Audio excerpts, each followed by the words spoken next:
মা ফাতেমার মরণ কালে ডাইকা বলে নালিকে, মা ফাতেমার মরণ কালে ডাইকা বলে নালিকে, আরে আমার দাফন করিবা, আমার দাফন করিবা আপনার নিজ হাতে।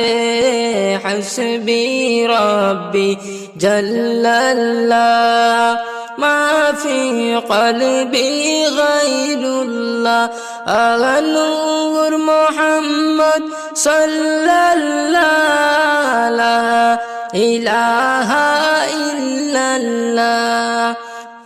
আলী বলেন ও